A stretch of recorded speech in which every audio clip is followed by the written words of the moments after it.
Good evening to you all once again. Thank you for being with us at the ETIG Knowledge Forum on mid-sized companies tiding over the global financial crisis in association with HSBC, the world's local bank. Before we commence the program, may I request you all to please put your mobile phones in silent mode. Thank you. Now I'd like to call upon Mr. Ramesh Menon, General Manager, Times Response, to say a few words.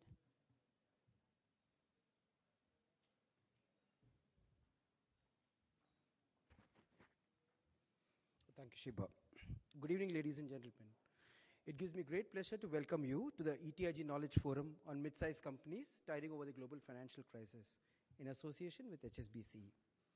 The Economic Times Knowledge Forum on mid-sized companies tiding over global financial crisis is an attempt to debate the impact of global economic turmoil on medium-sized enterprises in the country. Today, we have amongst us a distinguished panel of experts who will discuss experiences and lessons learned as well as innovative solutions for future growth. Before we commence this session, I would like to thank all the members of our panel as well as the audience who have taken time of the busy schedule to be with us. I now take the privilege to welcome our keynote speaker for the evening, Dr. Amit Mitra. Dr. Mitra is the Secretary General of FICCI and is the recipient of the country's prestigious National Civilian Award, Padma Shri. I request Dr. Mitra to set the tone for the evening. Ladies and gentlemen, please welcome Dr. Amit Mitra.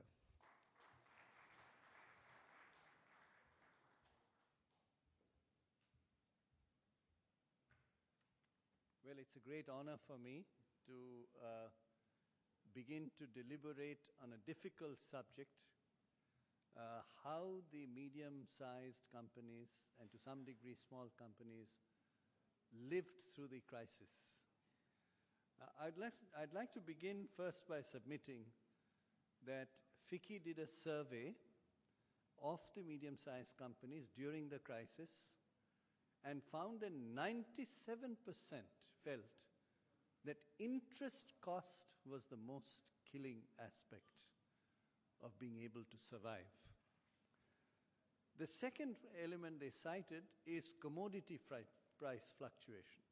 They buy commodities, whether it's iron and steel, whether other inputs, and there was huge problem with that for the small and medium enterprises. Third was exchange rates.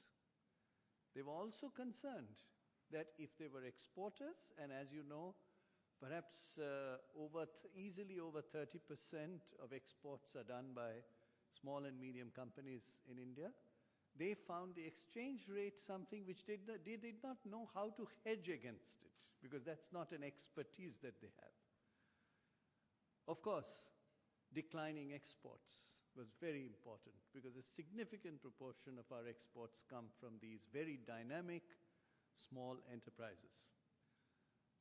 An interesting study by Boston Consulting found that 30% of those who were in the top 10 of their sector dropped out. They fell off from the process. And only 10% of them could make it back.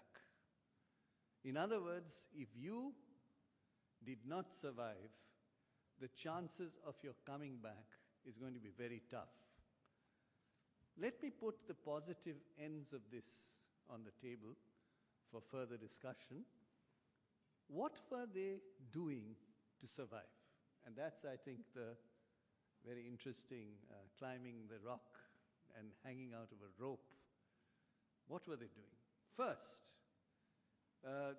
consumer centricity. Our research finds that for the first time after a while, because of the market shrinking, they had become very consumer-centric. Small and medium enterprises did not do research on consumers. They began to understand their consumers better, investing in it. Number two, they were very, very conservative about two things: capital and liquidity. They wanted to be more liquid, because that's a form of shield. And of course, conserve capital. Third, employees' mindset change. They began to invest in skills of employees, which they had never done before, because they picked up employees from the marketplace where somebody else had trained them. Now they started looking at skill development internally. What is even more fascinating is FICCI's Quality Forum, which is a marvelous organization. We offer Six Sigma Black Belt at the highest level, but we offer all these ISOs. They started getting tremendous number of clients from the small and medium enterprises in lean management. How to survive through lean management in this process and productivity enhancement. I don't think they ever bothered with an up market with 10% rate of growth, 9.6% at least. They were bouncing. Now were in serious trouble. They looked at conserving, productivity increase, operational efficiency. They never talked about that before. And lean management.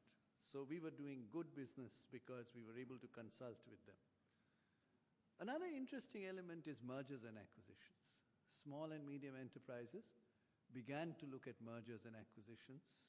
Some were wanting to give up. That's the way marketplace works. And there were much larger number of M&As during this period among small and medium enterprises. Another very fascinating element is divestment. Those who had gone to the market, because we are talking about up to 200 crores as mid-sized companies, those who had gone to the market began to look at divestment.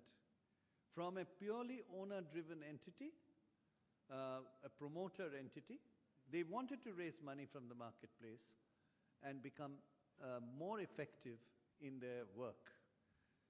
Let me also add, they began to track external environment.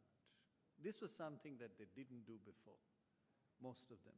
They didn't care about the external environment. It happened, they got their space in exports.